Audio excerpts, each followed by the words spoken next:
Part 2 के start में हम डेडपूल को देखते हैं जो कि काफी सैड अपने अपार्टमेंट में बैठा होता है। वो अपने अपार्टमेंट को आग लगा देता है क्योंकि वो जिंदा नहीं रहना चाहता था और सुसाइड कर रहा था। अब हमें पास्ट का सीन दिखाया जाता है कि डेडपूल सुसाइड क्यों करना चाह रहा था। हमें एक फाइटिंग सीन दिखाया जाता है जिसमें डेडपूल अपने कुछ दुश्मनों से लड़ रहा होता है जो कि काफी बुरे लोग होते हैं, लेकिन उनमें से एक आदमी वहाँ से भाग जाता है। तो डेडपूल कहता है कि इसको तो मैं बाद में देख लूंगा, पहले मुझे वेनेसा से मिलना है, क्योंकि इन दोनों को एक साथ रहते हुए पूरे 2 साल हो चुके थे और इसने उसको विश करना था। लेकिन जब डेडपूल घर जाता है तो वहाँ पर वही आदमी आ जाता है जो कि वहाँ से भाग गया था। वो यहाँ वेनेसा को मार डालता है। जब डेडपूल ये देखता है तो उसे काफी दुख होता है। वो उस आदमी के पास जाता है और उसे ट्रक के नीचे देकर मार देता है। फिर वो वापस वेनेसा के पास आता है। वो काफी उदास होकर कहता है कि मेरी वजह से ही तुम मरी, मैं तुम्हारी मौत का बदला जरूर लूंगा। नो डाउट वो आखिरी आदमी को भी मार चुका था, लेकिन वो उन सब लोगों को खत्म करना चाहता था जो उसके लिए बुरे थे, जो किसी की बिना वजह जान लेते हैं बिना किसी रीजन के। उसे वेनेसा की बहुत याद आया करती थी और वो कई तरह से अपनी जान लेने की कोशिश करता था। कभी वो बिल्डिंग से नीचे जंप लगा देता, कभी उसके अंदर रोड्स घुस जाती, कभी वो खुद को आग लगा देता, लेकिन उसे कुछ न होता क्योंकि वो इमॉर्टल था और इस चीज से वो खुद भी तंग आ चुका था। अब हम प्रेजेंट में आते हैं जब वो अपने अपार्टमेंट को आग लगा के दोबारा से सुसाइड करने की कोशिश करता है। यहाँ पूरे अपार्टमेंट में आग लग जाने की वजह से बहुत बड़ा एक्सप्लोजन होता है और उसे वेनेसा का विजन आता है कि ये तुम गलत कर रहे हो,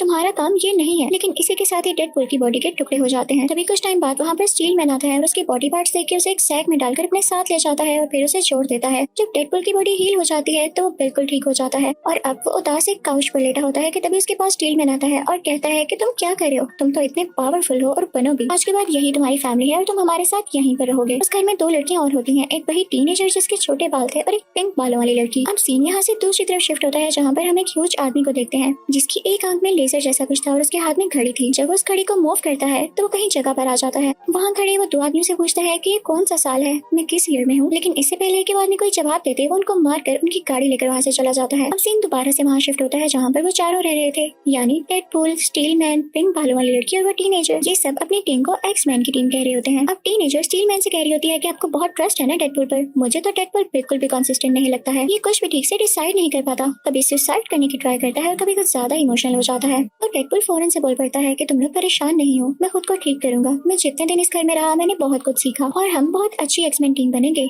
ये बात सुनकर सारे काफी खुश हो जाते हैं। स्टील मैन उसे अप्रिशिएट करता है और कहता है मुझे खुशी है मैं तुम्हें यहाँ लेकर आया। अब सीन चेंज होता है एक म्यूटेंट स्कूल की तरफ। वहाँ पर कुछ ऐसे बच्चे थे जिनमें कुछ ज्यादा एबिलिटीज थी जो कि इंसानों में नहीं होती, वो बच्चे म्यूटेंट्स थे। अब उस स्कूल का प्रिंसिपल जो कि क्लासेस वाला आदमी होता है उन सब बच्चों से कह रहा होता है कि ठीक है मैं जानता हूँ तुम लोगों में एबिलिटीज है, लेकिन तुम लोगों ने इसको दुनिया के सामने शो नहीं करना और इन पर कंट्रोल रखना है। अब प्रिंसिपल उनमें से एक हेल्दी बच्चे को सामने स्टेज पर लाता है और सब बच्चों के सामने उसे टॉर्चर करने लगता है। बच्चों से कहता है कि अगर अपनी एबिलिटीज को कंट्रोल ना किया तो आप लोगों के साथ भी यही किया जाएगा ताकि आप ये सीख लें कि कंट्रोल कैसे किया जाता है। पता नहीं कैसा स्कूल था ये। तभी हम उस घर को देखते हैं जहाँ पर वो चारों यानी एक्स-मैन टीम रह रही थी। तभी स्टील मैन डेडपूल के पास आता है और उसे कहता है कि एक मसला हो गया है और हमें उस जगह पर जाना है। अब जहाँ मसला हुआ था वो उसी म्यूटेंट स्कूल के बाहर वाला हिस्सा था जहाँ पर वो हेल्दी बच्चा टॉर्चर किए जाने की वजह से काफी तंग आ चुका था और बाहर आकर 2 पुलिस कार्स को डैमेज कर चुका था। उसकी एबिलिटी थी कि वो हाथों से आग फेंक सकता था। अब जनाब वहाँ पर ये एक्स-मैन टीम भी पहुंच जाती है और उस बच्चे को आराम से रोकने की कोशिश करती है, लेकिन वो बच्चा डेडपूल पर और उन लोगों पर अटैक कर देता है, जिसके बाद पुलिस इसके गले में एक डिवाइस डाल देती है। इसी टाइम वेट यानी डेडपूल नोट करता है कि उसके गर्दन पर कोई निशान है, यानी ये बच्चा ऐसे ही अग्रेसिव नहीं हुआ, इसके साथ जरूर कोई जुल्म हुआ है। तो डेडपूल भी स्कूल के बाकी स्टाफ पर अटैक कर देता है, जिसकी वजह से पुलिस उसके गले में भी वो डिवाइस डाल देती है। इनफैक्ट ये ऐसी डिवाइस थी जो किसी की भी सुपर एबिलिटीज को कंट्रोल में कर सकती थी। जिसके गले में भी डिवाइस होती वो अपनी एबिलिटीज को ठीक से यूज ही न कर पाता और सबसे बड़ी बात ये डिवाइस खुद से उतर भी नहीं सकती थी। अब यहाँ पे उस हेल्दी बच्चे को और डेडपूल को एक साथ उधर म्यूटेंट सेल में लेकर जाया जाता है, जहाँ पर और भी लोगों को पकड़ कर लेकर आया गया था और उन्हें सूट भी पहनाया जाता है जैसे क्रिमिनल्स का हो। अचानक से वेट यानी डेडपूल को दर्द होने लगती है क्योंकि जब तक उसकी एबिलिटीज उसके पास थी उसे अपनी कैंसर की डिजीज फील ही ना हुई, लेकिन क्योंकि उसके गले में डिवाइस थी और उसकी एबिलिटीज उसके पास नहीं थी तो उसे काफी दर्द हो रहा था क्योंकि उसका कैंसर वापस आ रहा था। तो वो हेल्दी बच्चा बोलता है कि हमारी गलती है कि हम अपने लिए स्टेप नहीं लेते। अच्छा खासा मैंने स्टेप लिया, लेकिन पुलिस ने आके वहाँ सब कुछ खराब कर दिया। वो लोग जानते ही नहीं कि स्कूल का प्रिंसिपल कितना बुरा आदमी है। उसने मुझे इतना मारा, इतना टॉर्चर किया और जैसे ही मैं इस सेल से निकलूंगा मैं उसे मार डालूंगा। और इसके बाद वो दोनों खाना खाने लगते हैं।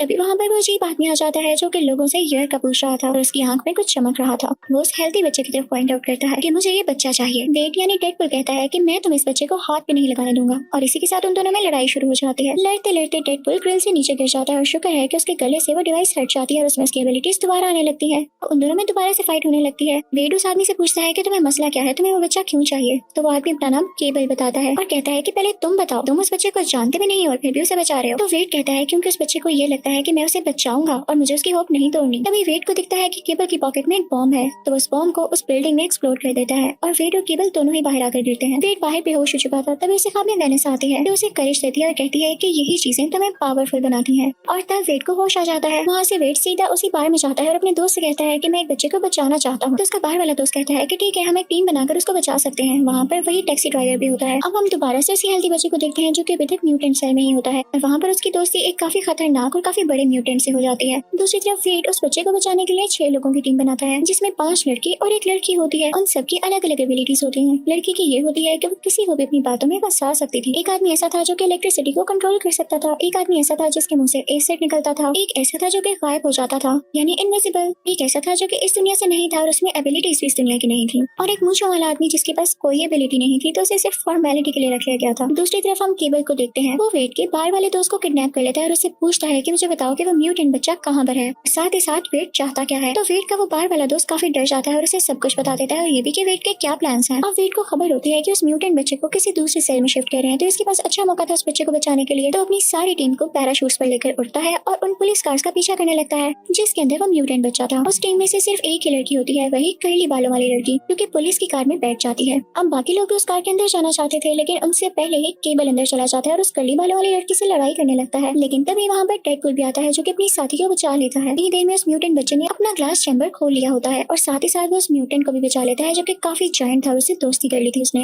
और म्यूटेंट बच्चा जैसे ही डेडपूल को देखता है तो कहता है कि जब मुझे बचाने का टाइम आया तो तुम वहाँ से भाग गए और अब आ गए हो। अब ये मेरा अच्छा दोस्त बन चुका है। उस जायंट म्यूटेंट की तरफ इशारा करता है और इसके बाद वो जायंट म्यूटेंट डेडपूल की बॉडी के 2 हिस्से कर देता है और फिर वो बच्चा उस जायंट म्यूटेंट को अपने साथ लेकर चला जाता है। उसके बाद कर्ली बालों वाली लड़की आती है और वेड यानी डेडपूल के दोनों हिस्सों को अपने साथ लेकर चली जाती है। अब वेड को घर ले जाया जाता है। यहाँ पर वो बूढ़ी औरत भी होती है और यहाँ पर वेड काफी फनी लग रहा होता है क्योंकि उसकी टांगे रीग्रो कर रही होती हैं जैसे किसी बेबी की हो। वो वेट कर रहा होता है कि कब उसकी टांगे ठीक हो और कब उस बच्चे को बचाने जाए। तभी वहाँ पर केबल आ जाता है और उससे आराम से बात करता है। कहता है कि मैं तुम्हें अपने सारे कंसर्न्स बताता हूँ, मैं क्यों नहीं इस बच्चे को बचाना चाहता, और तुम्हारी सोच भी गलत है जो तुम सोच रहे हो कि अभी भी तुम उस बच्चे को बचाना चाहोगे। अगर मैं तुम्हें बताऊँ कि मैं इस बच्चे को क्यों नहीं बचाना चाहता, तो सुनो, मैं फ्यूचर से आया हूँ। मेरी एक छोटी सी बेटी है और एक बहुत अच्छी वाइफ है। अब ये बच्चा बड़ा होकर मर्डरर बनेगा और मेरी फैमिली को मार डालेगा। अभी भी वो स्कूल के प्रिंसिपल को मारने जा रहा है, और क्या तुम्हें नहीं लगता कि इसके बाद उसे मर्डर्स करने की आदत हो जाएगी? मैं सब जानता हूँ कि उसने क्या करना है बड़े होकर, लेकिन अब मसला है मैं तुम्हारी हेल्प के लिए क्यों आया हूँ, क्योंकि पहले वो अकेला था और मैं अकेला ही उसे पकड़ सकता था, लेकिन अब उसके साथ वो जायंट म्यूटेंट है और मुझे तुम्हारी जरूरत है क्योंकि तुम ही उसे हरा सकते हो। मैं मानता हूँ कि तुम काफी स्ट्रॉन्ग हो। तो डेडपूल कहता है कि ठीक है, मैं तुम्हारे साथ आऊंगा, लेकिन मुझे प्रॉमिस करो कि तुम जाते ही उसे मारोगे नहीं बल्कि प्यार से समझाओगे। हो सकता है कि वो हमारी बात समझ ले। अब उन दोनों में डील हो जाती है और वो लोग वहाँ से जाने लगते हैं। अब वो लोग वहाँ से जाने लगते हैं तो रास्ते में वेड एक्समैन हाउस पे रुकता है जहाँ पे वो स्टील मैन होता है। वो उसे बुलाता है तो वो कहता है भाई तुम्हारे मसले खत्म नहीं होते, मैं नहीं आऊंगा। डेडपूल और केबल के साथ वो कर्ली बालों वाली लड़की भी होती है, लेकिन जब तक वो पहुंचते हैं तो इतनी देर में वो बच्चा और जायंट म्यूटेंट उस स्कूल के अंदर जा चुके होते हैं। वो बच्चा अंदर जाकर प्रिंसिपल को मारने ही वाला होता है कि तभी वो जायंट म्यूटेंट बाहर आकर लोगों से मुकाबला करने लगता है।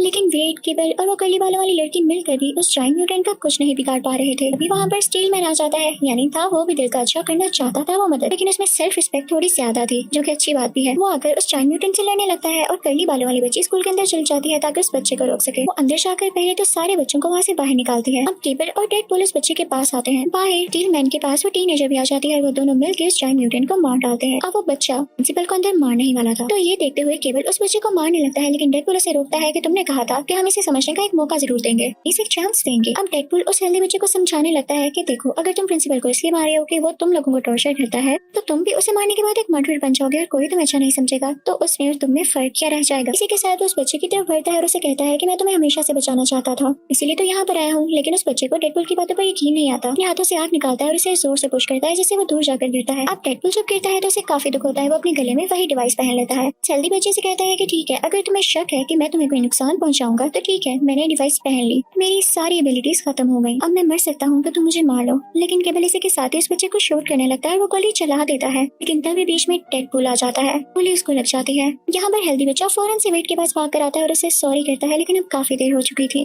अब क्योंकि वेड यानी डेडपूल के गले में डिवाइस थी तो उसके बॉडी पार्ट सील नहीं हो सकते थे और इसी के साथ वो मर जाता है। मरने से पहले वो सबसे कहता है कि अगर मुझसे कोई गलती हो गई हो तो माफ कर देना, मेरा तुम लोगों के साथ अच्छा टाइम गुजरा। मरने के बाद वो वेनेसा के पास पहुंच जाता है तो वेनेसा उसे गले से लगाकर कहती है कि तुम इतनी जल्दी आ गए, अभी तो दुनिया को तुम्हारी जरूरत थी, तुम वापस एक्समैन टीम में जाओ। उधर केबल को भी काफी दुख हो रहा होता है कि उसने क्या कर दिया। वो अपनी वॉच को मूव करने लगता है, इससे टाइम रिवर्स हो जाता है और ये उसके पास आखिरी चांस था जो कि उसने अपनी बीवी और बेटी से मिलने के लिए रखा था। वहीं पर आ जाता है जहाँ पर डेडपूल को गोली लगने वाली होती है। गोली उसे वहीं पर लगती है जहाँ पर उसकी पॉकेट में कॉइन होता है और लकीली वो बच जाता है। तो डेडपूल अब केबल से कहता है कि तुमने मेरी खातिर अपना आखिरी चांस क्यों ज़ाया किया। तो केबल कहता है जैसे तुमने मेरी हेल्प की वैसे ही मैंने तुम्हारी हेल्प की। तुमने इस बच्चे को मर्डर करने से रोक लिया, इसका मतलब बड़ा होकर ये मेरी बेटी और मेरी बेबी का भी मर्डर नहीं करेगा, तो मेरी फैमिली सेफ है। मैं यहाँ कुछ देर इंतजार करूंगा और अपनी फैमिली के पास वापस चला जाऊंगा। वो सारे लोग वहाँ से जाने लगते हैं। तभी पीछे से स्कूल का प्रिंसिपल आता है और उन्हें बुरा भला कहने लगता है। उनको ब्लैकमेल करता है कि मैं तुम्हें मार दूंगा। तभी टैक्सी ड्राइवर वहाँ पे आता है और कहता है कि तुम मारोगे हमें। इसी के साथ वो अपनी टैक्सी उसके ऊपर चला देता है। कहता है कि ये लो, मैंने तुम्हें मार दिया। अब मूवी की लास्ट सीन में हम देखते हैं कि केबल की वॉच को टीनेजर और वो पिंक बालों वाली लड़की ठीक कर देते हैं और फिर बाद में उसको वेट भी यूज करता है वेनेसा से मिलने के लिए। इसी के साथ ये मूवी यही एंड हो जाती है। Thank you for watching.